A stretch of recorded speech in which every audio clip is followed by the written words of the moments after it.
दो अक्षर जो सतनाम है, दो अक्षर का, ये तो समझो बोकी है, श्वास ओ श्वास की। और जब बोकी लगाते लगाते पाइप जल तक पहुंच जाती है, फिर उससे जल प्राप्त नहीं हुआ उन दो अक्षर के नाम तय। आदि नाम जो है वो सार नाम, वो हैंडपंप है, ऊपर की मशीन, वो अलग है। और फिर वो भी जाप करना। कहते कह कबीर अक्षर दो भाग, इन बोल कर इनका जाप कर और होगा खसम तलेगा राख। इनको देने वाला अधिकारी संत होगा, इन दो अक्षर के नाम को, तो भी तभी तुझे लाभ होगा। नहीं तो वहां जब धर्मराज के दरबार में जाओगे, झूठे गुरु से ले लिए और जाप कर रहे हो तो भी यूजलेस है, वहां दोनों सजा होगी। क्योंकि अनधिकारी से बनवाया हुआ पासपोर्ट भी आपको सजा करा देता है, और बनाने वाले की भी सजा, दोनों पेटोगे इकट्ठे। तो ये क्या बताया है कि फिर उस आदि नाम सार नाम से वो जल पानी नीर ऐसे प्राप्त होगा। ये ओ सतपुरुष अकाल मूर्त सब स्वरूपी राम, इस तीन मंत्र के जाप आपको मिलेगा। उसमें अब दो अक्षर का नाम कौन सा है और किन किन ने जाप किया है, थोड़ा सा हिंट यहाँ ये भी देना पड़ेगा। कबीर परमेश्वर जी किन किन महापुरुषों का आकर मिले, जिनको ये सतनाम का भेद बताया और गुप्त रखने की प्रतिज्ञा करवा ली थी कि यदि इस सतनाम को, दो अक्षर के नाम को तुमने सार्वजनिक कर दिया, इन काल के दूतां का हाथ लग जाएगा। और ये भी वही नाम देवेंगे फिर सभी अपने शिष्यों को। ये तो भोली आत्मा है, 5 नाम दे अड़ंगा इसकी को स्वीकार किए बैठे हैं।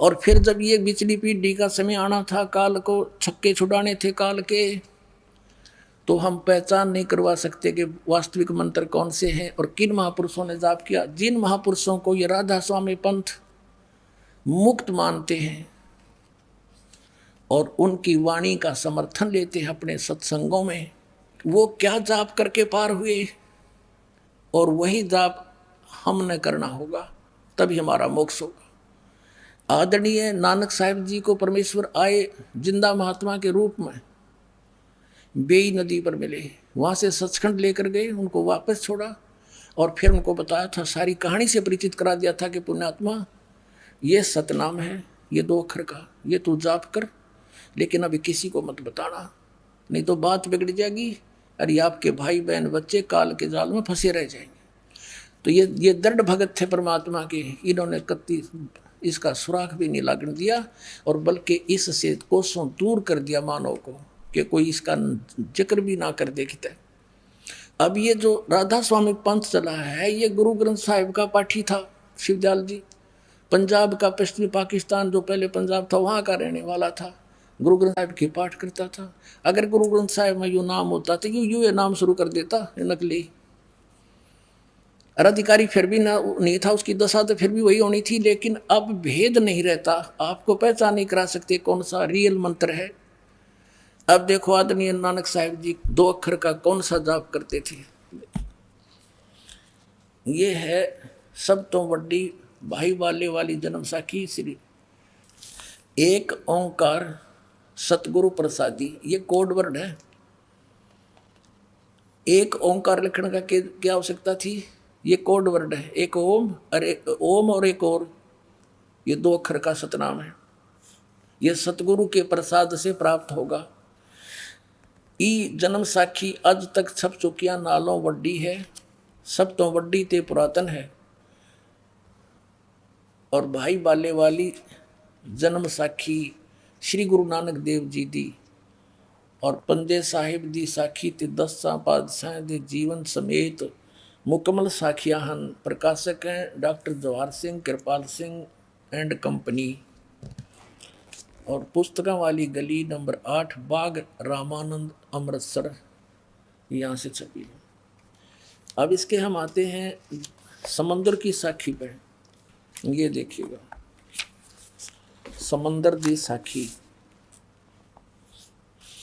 और पृष्ठ 547 पर। ये बाला बोल रहे हैं, बालाजी बोल रहे हैं। बाला सिंधु वाच, बाला सिंधु बोले, ताते है गुरु अंगद जी, जद गुरु नानक देव जी अजिते पासों विदिया होए, वहाँ से विदा हुए। मर्दाना बोला कि सच्चे पातशाह जी असा समुंदर ता देखिया पर लंका ना देखी, जिथे रामचंद्र जी चढ़ाई कीती है। ता गुरु नानक जी किहा चलो भाई बाला ते मर्दाना तुहानू रंज नहीं करना, आखी मीटो। जा आखी मीट के खोलियां ता समुंदर दे कंडे जाई खड़े हुए, किनारे समुद्र के किनारे खड़े हो गए ते आखन लगे बाला ते मर्दाना मेरे पीछे पीछे चले आओ, मुखों वाहिगुरु वाहिगुरु कहंदे आओ। ते आगे आगे गुरु जी श्री नानक देव जी तुर पे और जैसे धरती ऊपर तुरदे सन उसी तरह समुद्र ऊपर तुर पे। जा चले जाहन ते पीछे बाला ते मर्दाना जावन। ता मर्दाने विचार कीती कि गुरु नानक देव जी ओम सोहम जपदे जांदे हन। ये है पुण्यात्मा 2 अक्षर का नाम, सतनाम इसको कहते हैं। ता मर्दाना भी ओम सोहम लग्गा जपन और ते लग्या गोते खावन। ता गुरु नानक जी देखन, ता मर्दाना गोते खांदा है। ता गुरु जी की हा मर्दाना गुरु जी करनी वल नहीं देखना, गुरुदेव वचन पर चलना। ओह चाहिए तू मर्दाना ओहे आख जे असा आखिया है। ता मर्दाना फिर लगा वाहिगुरु करन कहन। ता फिर चल जल ऊपर उसी तरह तुरन लगा। अपनात्माओं ये तो थी पंजाबी वाली। अब थोड़ी सी आपको और दिखा दो, हिंदी में और अनुवाद कर रखा है इन्होंने। ये देखिएगा, ये भाई बाले वाली जनसाखी और भाई चतर सिंह जीवन सिंह अमृतसर वाला ने इसने इसका अनुवाद किया। ये देखिएगा, ये माया बाजार से छपी है, अमृतसर से। प्रकाशक हैं भाई चतर सिंह जीवन सिंह, बाजार माई सेवा अमृतसर, फोन नंबर इतने इतने। अब इसमें भी आपको दिखाते हैं। ये है समुंदर दी साखी समुंदर की और 559 यानी 559 पर यहाँ देखो साखी समंदर की। अनुवाद करते हुए शॉर्टकट किया है, फिर भी बहुत कुछ समझ में आओगा। एक दिन मर्दाने ने कहा कि महाराज मेरा मन चाहता है कि समुद्र में जो लंका है वहाँ का भ्रमण किया जाए। गुरुजी ने कहा अच्छा आप लोग अपने नेत्र बंद करो। जब मैं और मर्दाने ने नेत्र बंद करके अक्षण भर के बाद पीछे खोले तब हम लोग गुरुजी के साथ महान समुद्र तट पर खड़े थे। अब गुरुजी ने कहा कि तुम लोग समुद्र के जल पर वाहेगुरु जप करते पैदल ही चले आओ।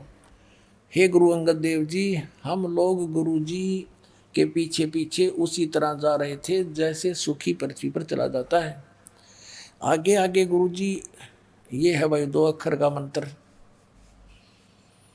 ओम सोहम जाप करते चले जा रहे थे। तब मर्दाने ने सोचा कि हम भी ओम सोहम जाप क्यों न करें। तब मर्दाना भी ओम सोहम की रट लगाने लगा। बस वह लगा गोते खाने।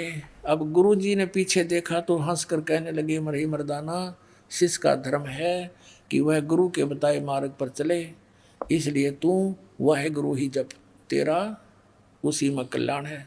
तब मर्दाने ने वाहे गुरु जाप करने की रट लगाई। तब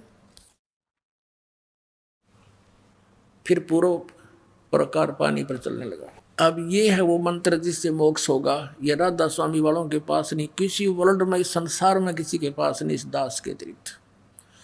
और सार नाम की तो किसी का बाप भी नहीं लगी है पुण्यात्माओं। अब इन आप जी को वो प्राप्त हो रहा है। परमात्मा ने कहा था सो हम शब्द हम जग में लाए, सार शब्द हमने गुप्त छिपाए।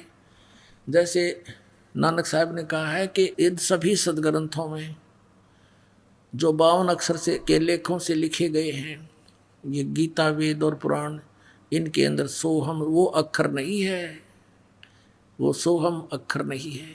क्योंकि कबीर परमेश्वर के इस कलयुग में प्राकट्य सतलोक से आने से पहले किसी भी ग्रंथ में ये मंत्र नहीं है। केवल परमात्मा की वाणी से निकाल कर इन कहीं कीट कहीं का रोड़ा जोड़ दिए, ये 5 नाम बना लिए।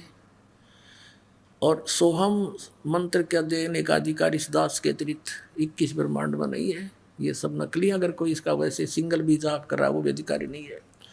तो कहते हैं नानक साहब जी ने ये दोनों जाप किया, और आदि नाम अलग है, वो सार नाम न्यारा है, उसका जिक्र भी नहीं करना था। अब देखो नानक साहब जी ने कैसा झटका दिया, ये भी प्रमाणित करना था आप जी के लिए कि नानक साहब जी सिद्ध करते हैं कि मैं ये जाप करके मोक्ष प्राप्त हुआ। मुझे सार्वजनिक भी कर दिया, विधि नहीं बताई, और झटका भी मार दिया कि आने वाला हमारा अनुयायी इसके निकट भी ना जावे, कहीं काल के दूतां का हाथ लग जा।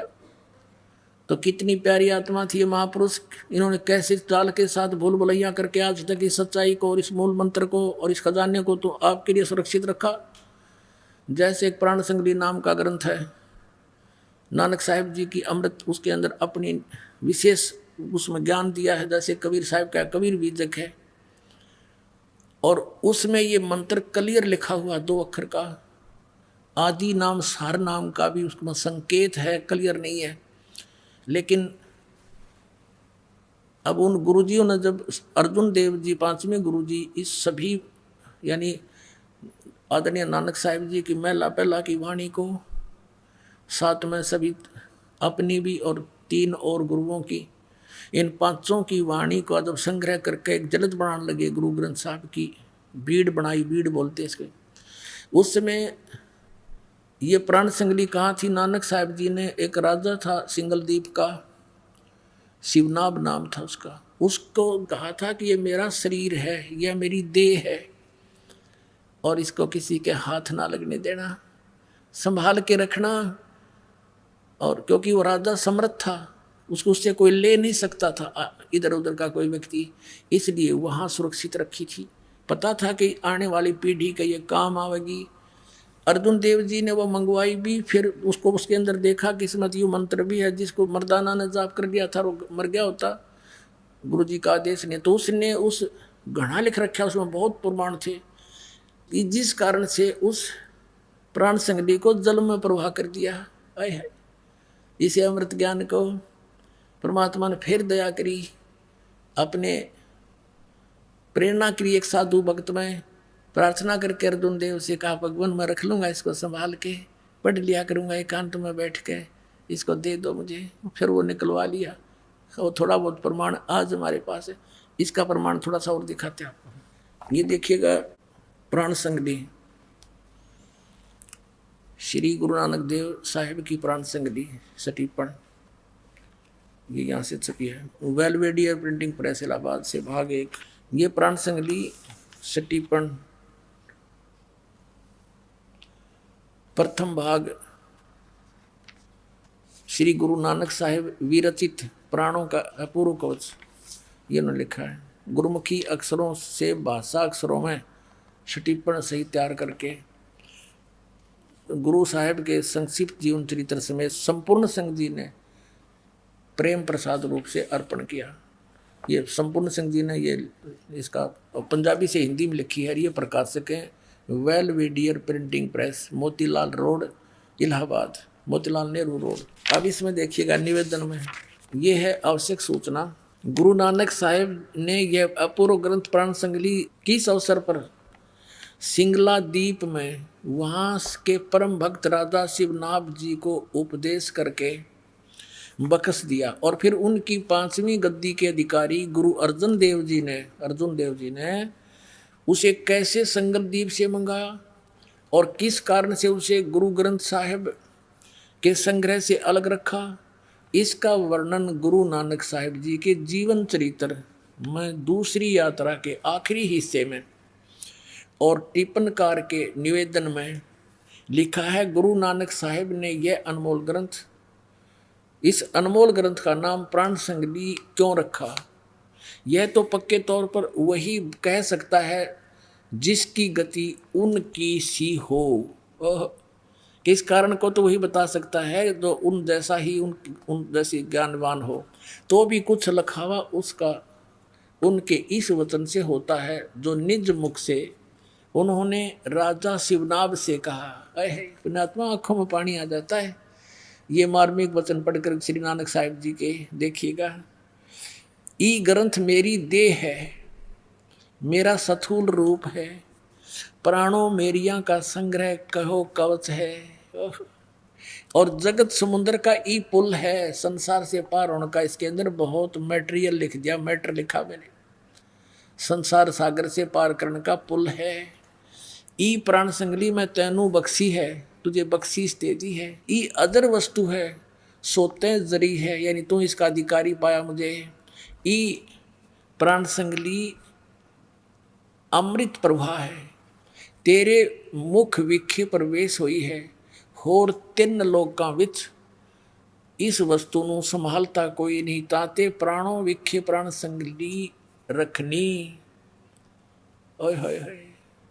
इस वचन को से स्पष्ट होता है कि यह ग्रंथ प्राणों का संग्रह रूप है। अब ये तो अनुवाद करता अपने हिसाब से कह रहे, जिसमें प्राण पिंड का निर्णय और प्राणों से मन, प्राण माने श्वासों का, प्राण माने श्वासों से मन को का निरोध पूरा भेद लिखा है। संभव है कि इसको गुरु ग्रंथ साहिब की जल्द में शामिल ना करने की वजह यही हो कि गुरु अर्जुन देव ने समय अनुसार इसे हर एक छोटे बड़े की दृष्टि में लाना उचित ना समझा।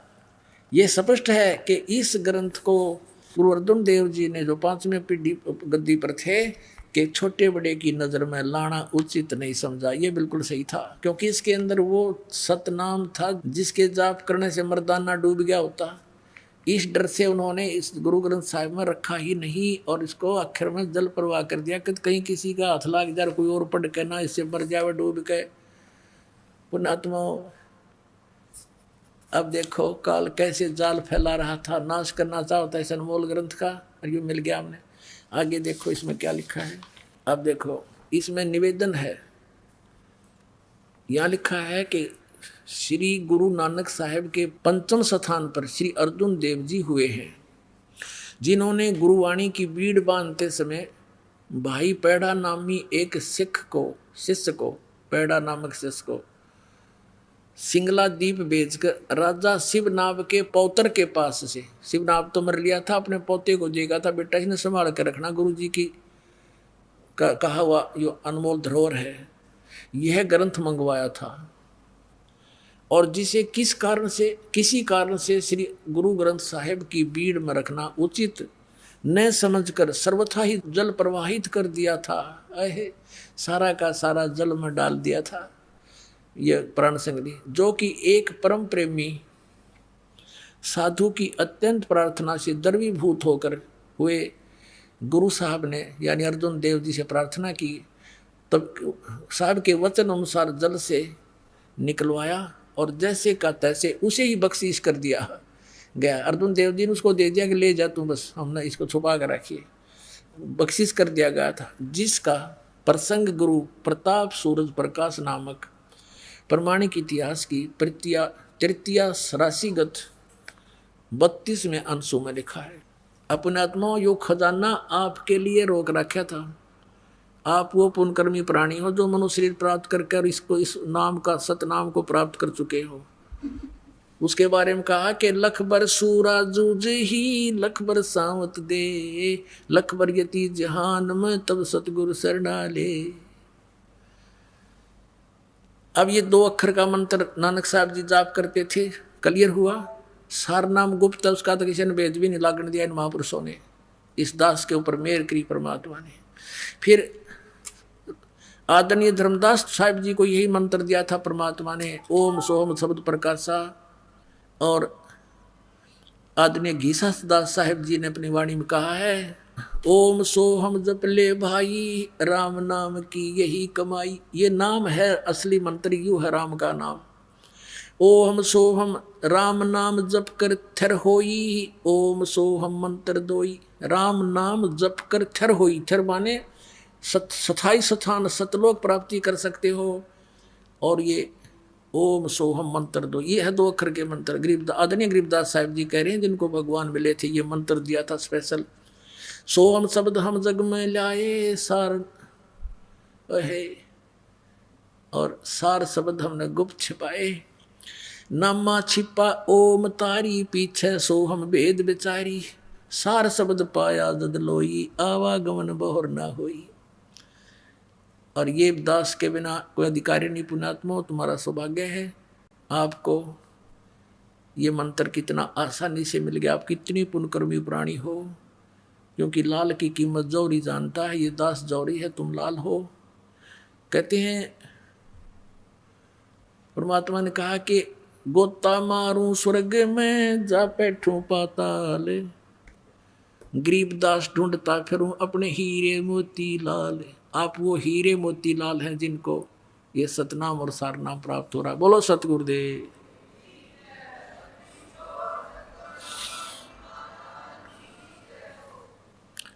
परम पिता परमात्मा, पूर्ण ब्रह्म, पूर्ण परमात्मा, जो असंख्य ब्रह्मांड के स्वामी हैं, कुल के रचनहार हैं, हम सभी आत्माओं के वो पिता हैं, वो सत्य पुरुष हैं। वो कहाँ रहते हैं? सचखंड में रहते हैं, सतलोक में रहते हैं।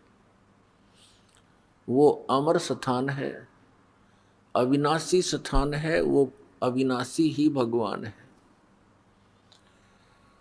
सतलोक के अंदर परमात्मा मनुष्य जैसे शरीर में, तेजो में शरीर में विराजमान है, नर आकार है। उनके एक रोमकूप में करोड़ सूर्य मिला दे, करोड़ चंद्रमा। उनकी रोशनी भी परमात्मा के एक रोमकूप की रोशनी से न्यून है, कम है। ऐसा तेजो में शरीर उस परमेश्वर का है। वहां पर ऐसी ही सृष्टि है जैसी यहां आप देख रहे हो, लेकिन वहां अकाल नहीं गिरता, वहां कोई काल नहीं गिरता, यानी सूखा नहीं होता,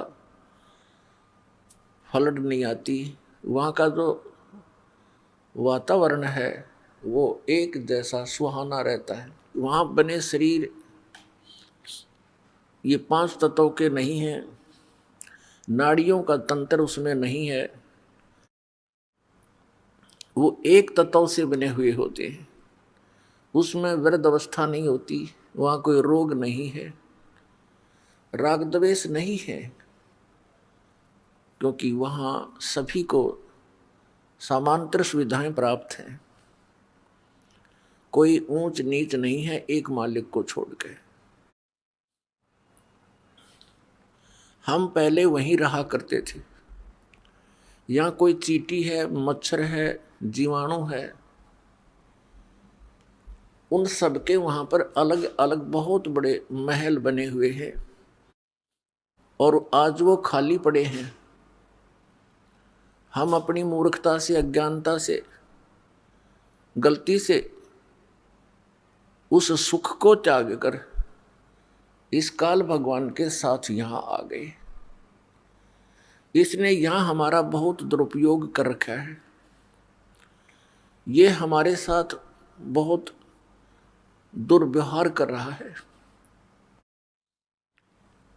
आप देख रहे हो, किसी को कुत्ता बना दिया, किसी को गधा बना दिया, कोई सूअर बनकर मल खा रहा है। यदि मानव शरीर है तो उसको इतनी टेंशन पैदा कर रखी है कि आजीवन वो टेंशन में ही मर जाता है। और काम कितना है, 2 रोटी का रोला है। इस शरीर को जीवित रखने के लिए क्यों इतना यूं कच्चा शरीर मिल गया। इसमें दिन में 2-3 बार नहीं कुछ डाल लेंगे तो यूं काम करे नहीं। इसी को जीवित रखने के लिए खेतों में मजदूरी या कहीं और बिजनेस करना पड़ता है, और इसी को सुरक्षित रखने के लिए कपड़ों की आवश्यकता है। इसी शरीर को सुरक्षित रखने के लिए महल मकान बनाते हैं। अब ये अनिवार्य भी है कि जो इस शरीर के लिए आवश्यक है, इससे एक्स्ट्रा जो हम करते हैं वो हमारी नालायकी है। बड़ी बड़ी कोठियां बनाते हैं, एक में भी संतुष्टि नहीं है, 2 बनाते हैं, 3 बनाते हैं, और बनाते ही बनाते मर जाते हैं, और फिर भटकते फिरते हैं कुत्ते और गधे सुअर बनकर। ये हमें ऐसे मूर्ख बनाए हुए हैं। जो मूल कार्य इस जीवन का है उससे वंचित रखता है। यदि किसी की प्रेरणा भी बनती है कि मैं भक्ति करूं, क्योंकि आत्मा परमात्मा के बिना रह नहीं सकती, वो भिन्न बात है कि जो नास्तिक हो चुके हैं उनके अंदर वो प्रेरणा दब चुकी है,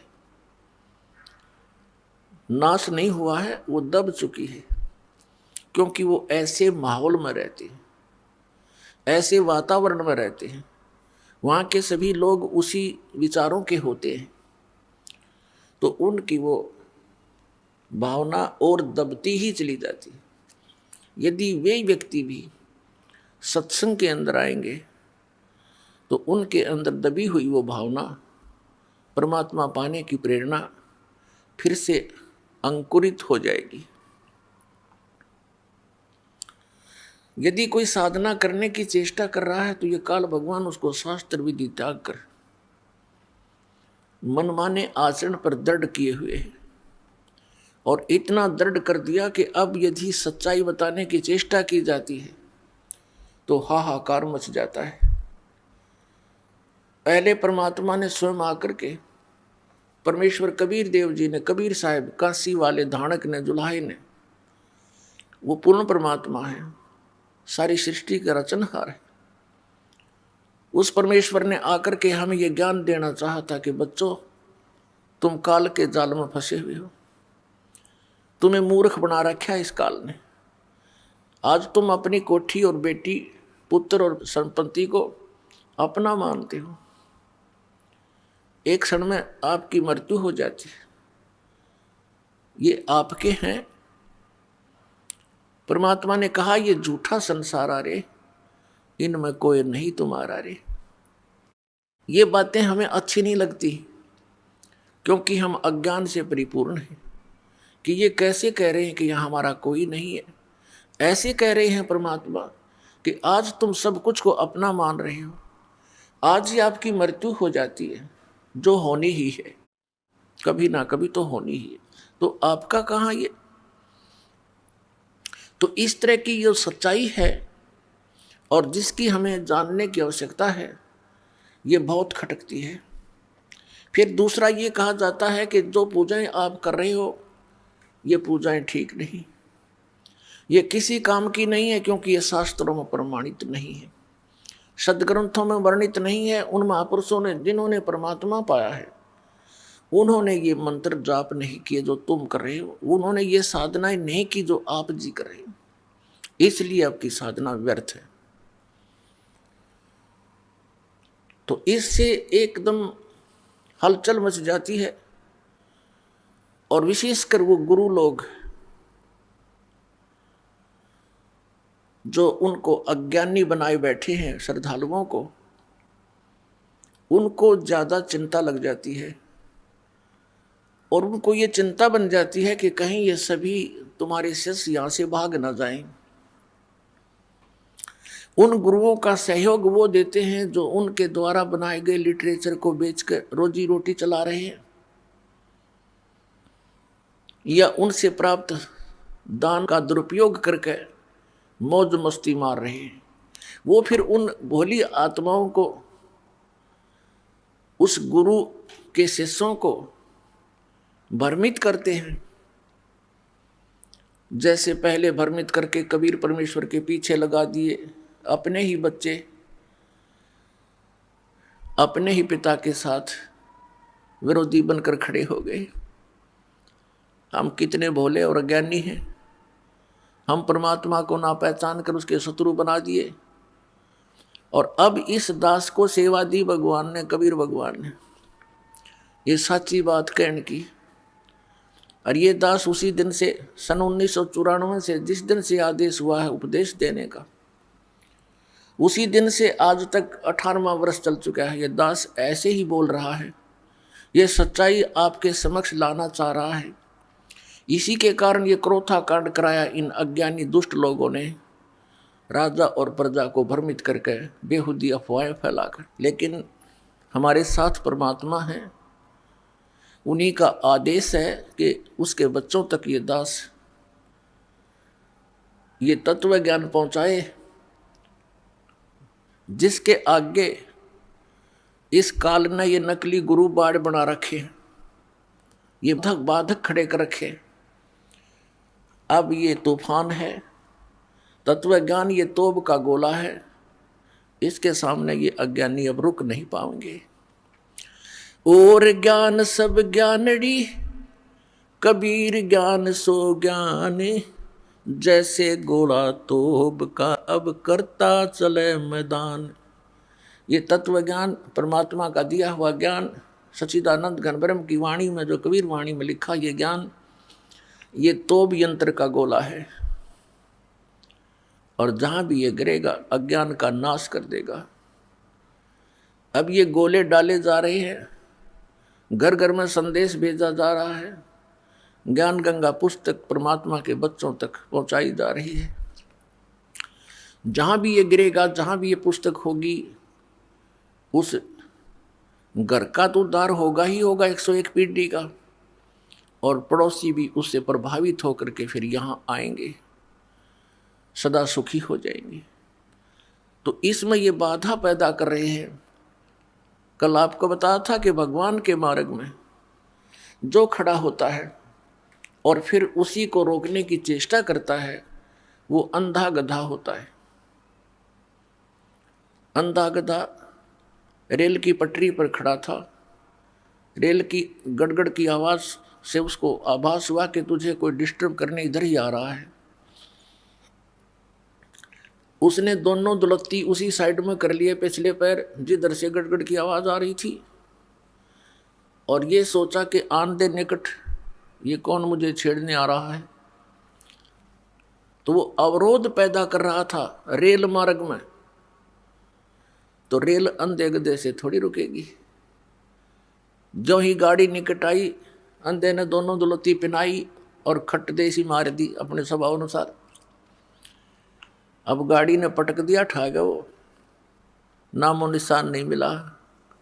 अंधा गधा था हिरण्यकशिपु, अंधा गधा था कंस, अंधा गधा था रावण, और अंधे गधे वो होंगे जो इस मार्ग में खड़े होकर के अवरोध पैदा करेंगे। ये देख लेना पुण्यात्मा, क्योंकि ये परमात्मा का मार्ग है।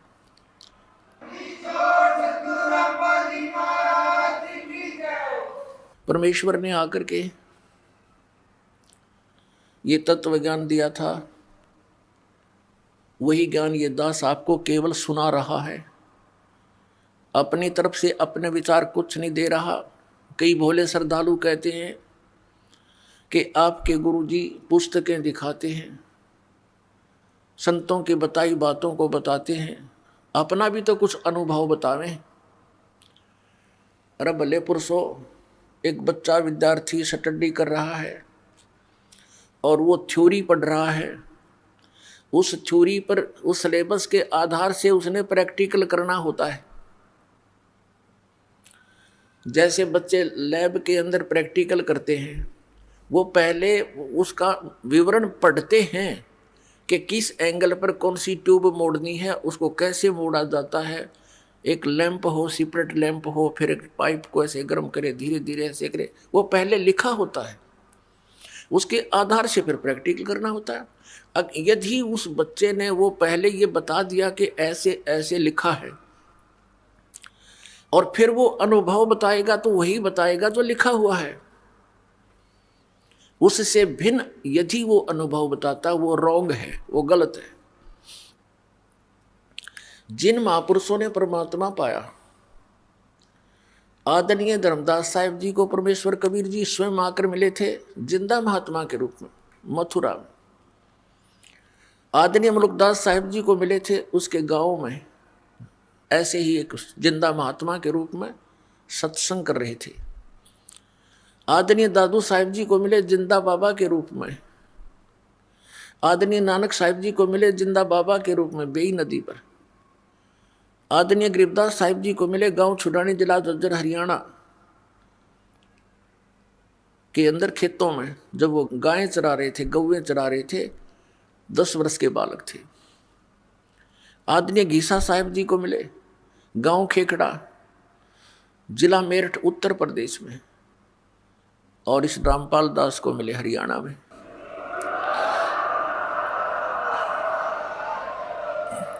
उस परमेश्वर ने जो भी अपने पाने की विधि, सतलोक जाने का जो मेथड उनको बताया, उन्होंने वही अपनाया और वही वेदों में वर्णित है। लेकिन वेदों में कोड वर्ड है, सांकेतिक शब्द हैं, वो क्लियर नहीं है।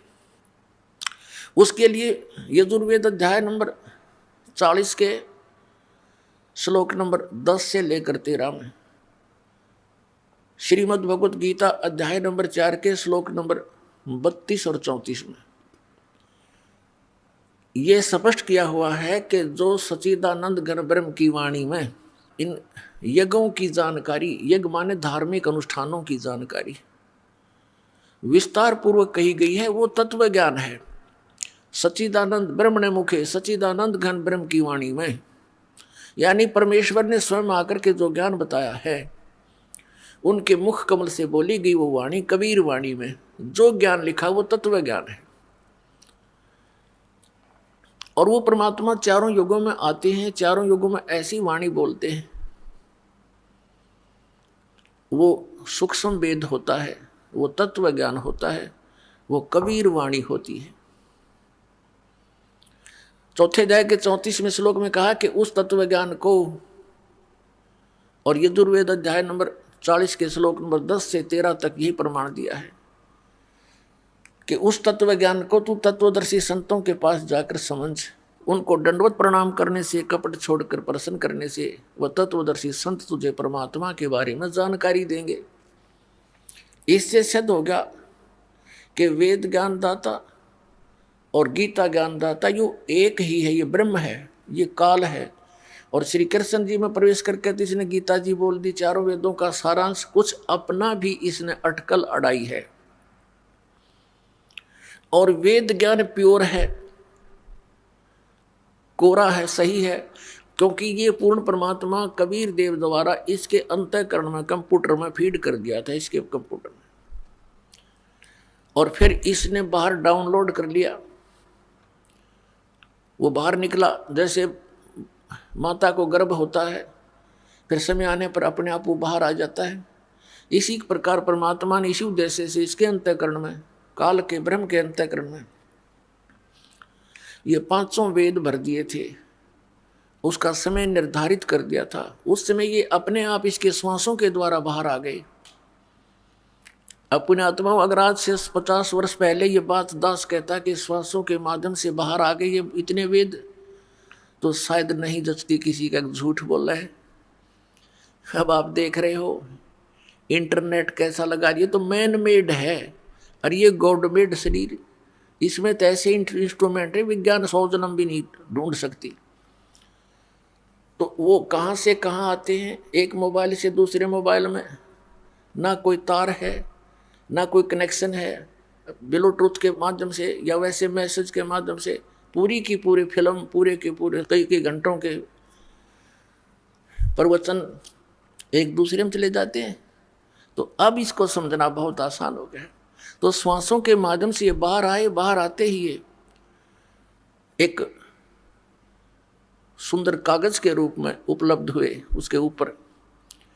अब फिर ये अनाड़ी ने के उसमें कागज कहाँ से आ गया? अरे कमाल की बात करते हो।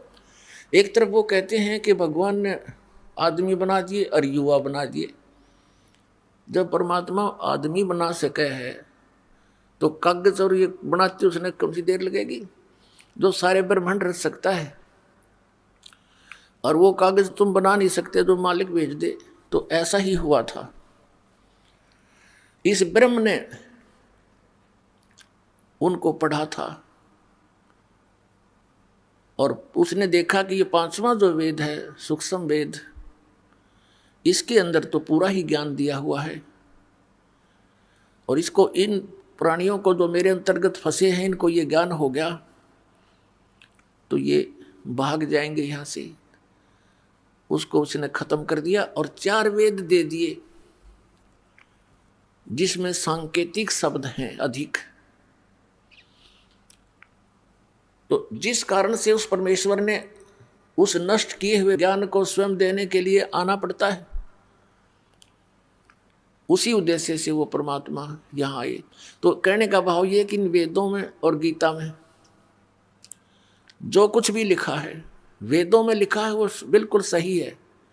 गीता जी में जो लिखा है इसने कुछ अपनी अटकल भी अड़ा दी, क्योंकि ये इसने वेदों का ज्ञान प्लस में युद्ध करवाने के लिए जो अटकलबाजी की वो भी अंदर घुसोड़ रखी है। कैसी कर रखी है इसने कि एक तरफ तो कहता है कि अर्जुन तू लाभ हानि छोड़ के, दूसरे अध्याय के 37 और 38 श्लोक में श्रीमद् भगवत गीता, लाभ हानि को भूलकर, लाभ हानि की चिंता छोड़कर युद्ध कर ले, और अगले ही श्लोक में लाभ हानि खुद याद दिला रहा है कि यदि तू मारा गया युद्ध में तो स्वर्ग में जाएगा, और यदि युद्ध जीत गया तो पृथ्वी का राज भोगेगा, तेरे दोनों हाथों में लड्डू। तो इस तरह की जो अटकलबाजी ये काल की अपने सतर की है। और श्रीमद् भगवत गीता अध्याय नंबर 3 के श्लोक नंबर 6-7 में ये स्पष्ट करता है कि यदि तू एक स्थान पर बैठा रहा, हठ योग करेगा, तो अर्जुन तेरा निर्वाह कैसे होगा? इसलिए काम भी कर, तू कर्म सन्यासी बन। ये तो है वेद ज्ञान। ये वेद ज्ञान कैसे है, क्यों है, कैसे जाना? कि यजुर्वेद अध्याय नंबर 40 के श्लोक नंबर 15 में लिखा है कि ओम कर्तु समर किरवे समर कर्तुम समर। ब्रह्म का जाप है ओम। इस ओम का जाप काम करते करते सिमरण कर, विशेष कसक के साथ सिमरण कर, और मनुष्य जीवन का परम कर्तव्य जानकर सिमरण कर। तो ये सिद्ध हो गया कि काम करते करते सिमरण करना। फिर इसने आगे लिखा है 6ठे अध्याय के 9 और 10 श्लोक में कि एक स्थान पर बैठ के, मृगछाला बिछा के, एकांत स्थान पर, वो आसन ना घना ऊंचा हो ना नीचा हो, अपनी नाक के अगले भाग पर देखे, इस प्रकार ध्यान लगावे। ये इसकी अपनी बकवाद है, अटकलबाजी। तो जो वेदों से मेल खाता है गीता का ज्ञान वो ओके है, सही है। बाकी जो अटकलबाजी है वो स्पष्ट दिखाई दे जाती हैं। उसके लिए इसने स्वयं कहा वो मेरा मत है। जहाँ ये कहता है ये मेरा मत है तो इसका अपना विचार है, शेष वेद ज्ञान है। तो वेदों से ही ये संक्षिप्त है। तो वेदों और गीता में उस परमेश्वर के पाने की विधि क्लियर नहीं है। इसलिए परमात्मा कबीर जी, कबीर परमेश्वर, सारी सृष्टि के रचनहार, हमारे पिता, हम दुखियों को वो ज्ञान देने आते हैं और बताने आते हैं कि बच्चों तुम मेरी संतान हो, और इस विधि से तुम यहाँ भी सुखी रहोगे जब तक तुम जीवित रहोगे। यहाँ आपको आवश्यक वस्तुएं उपलब्ध होंगी, लेकिन इतना भी ज्ञान उन्होंने दिया कि आवश्यकता से अधिक यदि तू डिमांड करता है फिर तू भक्त नहीं, फिर भक्ति नहीं चाहता, तू तो केवल माया ही कलेक्ट करना चाहता है। और माया को परमात्मा आपकी शत्रु बताता है। आप जी यहाँ पर अंडर ट्रीटमेंट है, और किसी को हाई ब्लड प्रेशर हो और वो व्यक्ति नमक और घी की डिमांड करे तो डॉक्टर अलाउड नहीं करेगा। मरना हो तो खा ले भाई, लेकिन डॉक्टर नहीं कहेगा। हाँ, डॉक्टर इतना कहता है कि कुछ कम ले, जिसकी सचिथी ठीक हो जाती है कि थोड़ा ले। तो आपको आवश्यक वस्तुएं तो उपलब्ध कराएंगे परमात्मा, अनावश्यक आप डिमांड करोगे तो नहीं दी जाएगी। और आप केवल वही चाहते रहोगे तो फिर आपकी या भक्ति नहीं चल पाएगी। आपको इस तत्व ज्ञान के अभाव से, क्योंकि ये डिमांड वही कर सकता जो तत्व ज्ञान से परिचित ना होता, इस पर दृढ़ता नहीं आती, तो फिर आप मांगते ही रहोगे, वो वस्तुएं मांगते रहोगे, भगवान आपको देगा नहीं, आप यहाँ से भाग जाओगे। फिर आपके साथ क्या बनेगी? और बुरी बनेगी। क्या बनेगी?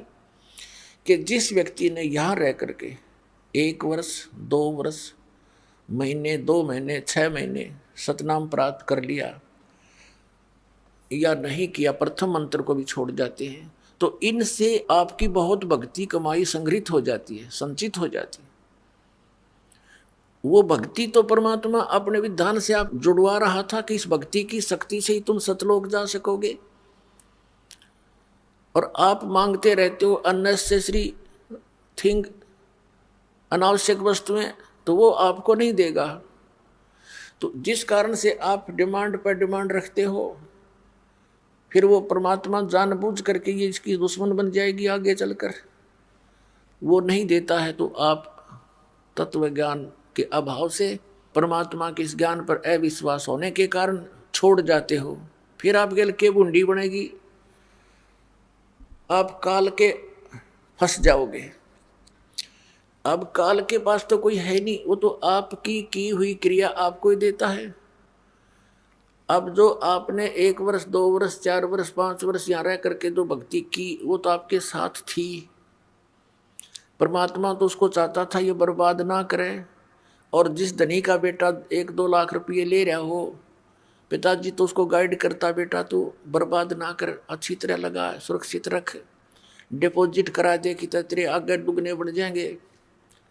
और वो फंस जाता किसी खलनायक का, उसी के पैसों से आप भी मौज मारे और उसके पैसों से फिर सारी शराब पीवे, सिनेमा देखे, कार खरीद ले, फिर सैर सपट्टे करता अंडे, और वो जीरो हो जाएगा फिर कुछ दिनों में। तो यहाँ से गया हुआ प्राणी काल का फंस जाएगा। और वहाँ उसको फिर क्या होगा, वो जो वस्तु मांगने लगता है वो धीरे धीरे उसको मिलनी शुरू हो जाती है। कार भी हो जाएगी, कोठी भी हो जाएंगी, और वो यूँ सोचेगा मैंने नाम भी छोड़ दिया, मेरा क्या बिगड़ गया, मैं तो दूना सुखी हो गया, न्योना मेरा, तेरा तो सत्यानाश हो गया, तेरा तो नाश हो गया, कति बात बिगड़ गई, तेने तो नाश कर लिया अपने बुना बुनाए काम का, इसे फंड तो संगदनम हो गए करत्या ने। अगर ईश्वर ने तो सुख मान रहा है तो फिर आने की आवश्यकता ही नहीं थी तेरी। तो पुण्यात्मा, उसके आधार से मनमान स्वर्ग में भी देवता बन जाएगा। ये इतनी जबरदस्त कमाई बन रही है आपकी। लेकिन पुण्यात्माओं, इसमें टायर पंचर मत करियो। ये हवा ही आपके अंदर भरी जा रही है, यही आपकी गाड़ी को लेकर सतलोक जाएगी। और आपने यही इसमें से दूसरों का हवा भरनी शुरू कर दिया, आशीर्वाद देने शुरू कर दिए, तो आप भी यहीं रह जाओगे। आपको चाहिए सभी बच्चों को, माता पिता, पुत्र पुत्री, रिश्तेदारों को भी कभी आओ तो आप भी हवा भरवा लो। सतलोक आश्रम बरवाड़ा में भरी जाती है, अपने टायर में तो क्यों दूसरे का डाला, दोनों कंडम। तो इस प्रकार पुण्यात्माओं, कुछ सावधानी से काम लो। जैसे माता गर्भ को रखे यत्न बनाए, ठेस लगे ते छन्न होवे, तेरी ऐसी भक्ति न सावे। जैसे किसी बहन को गर्भ रहा हो और वो उसको कितना सुरक्षित रखने की चेष्टा करती है, रात्रि के समय करवट लेते समय भी वो चिंतित हो जाती है कि कहीं मेरे बच्चे को कोई दबाव ना लग जाए, ये खराब ना हो जाए। ऊंचे नीचे में पैर रखते समय भी ध्यान से रखती है, कहीं ठेस लग के बच्चा ना गिर जाए। तो पुण्यात्माओं, आपको जिस दिन उपदेश मिल गया, आपके अंदर भक्ति बीज गिर गया।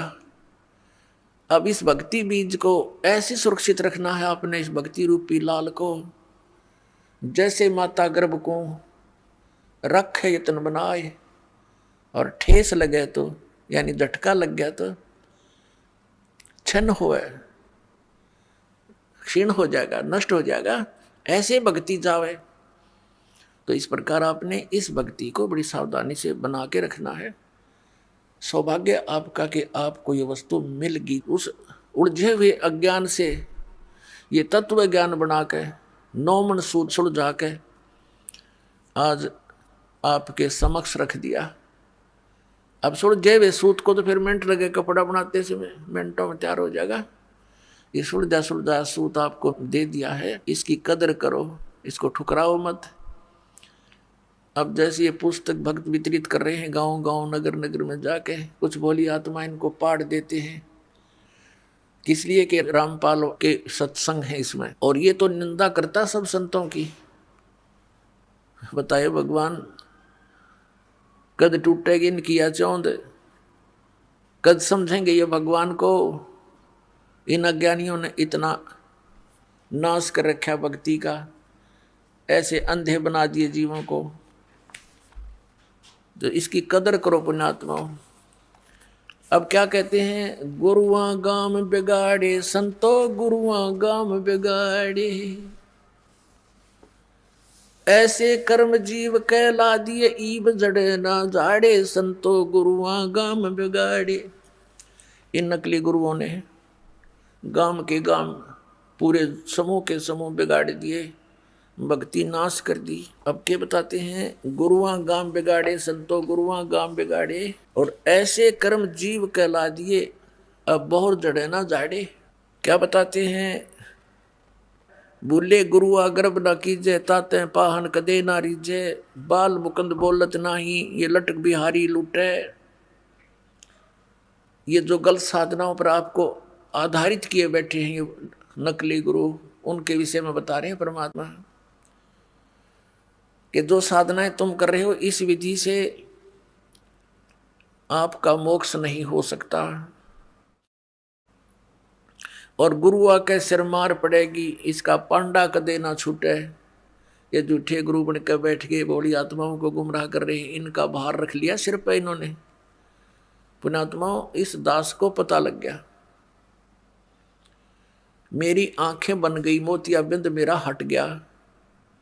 अब मुझे दिखाई दे रहा है कि ये गुरु भी नरक में जाएंगे जिनके पास 2 अक्षर का मंत्र नहीं है, और फिर अनुयायी तो उन गुरुओं पर आधारित वही साधना कर ही रहे हैं, वो भी उन्हीं के साथ होंगे। अब पुण्यात्माओं दास का उद्देश्य किसी की आलोचना करना नहीं, सच्चाई कहना है, सत्य बताना है, सच्चा मार्ग दिखाना है, और आपको सतलोक पहुंचाना है। सतलोक कैसे जाओगे, उस साधना का, उस विधि का ज्ञान कराना है, ये दास का उद्देश्य। तो क्या बताते हैं कि गुरुआ के सिर मार पड़ेगी पांडा कदे न छूटे। पांडा माने पीछा, फिर असंग जन्म तक यही धक्के खाते रहेंगे, क्योंकि गुरुपद को वही प्राप्त करते हैं जो बहुत पुण्यकर्मी प्राणी होते हैं। अपनात्माओं ये अध्यात्म ज्ञान है, और आप विद्यार्थी हो, आप तो विद्यार्थी हो तो यहां प्रवेश पागे सतलोक आश्रम बरवाला में, और दूसरे गुरुओं के पास हैं वो तो नावल पढ़ रहे हैं, सिलेबस नहीं पढ़ रहे। उनको नावल दंत कथा पढ़ाई जा रही है। वो नावल क्या है उनके, बकवाद। न थोड़ी सी झलक दिखा दूं, इनको नावल कहते हैं। ये राधा स्वामी वाले क्या कहते हैं कि हमारे गुरुजी तो वेदों और गीता से भी आगे का ज्ञान सुनाते, हमने वेद और गीता पुराणों की कोई आवश्यकता नहीं। वो तो दुर्ता आ रहे थे।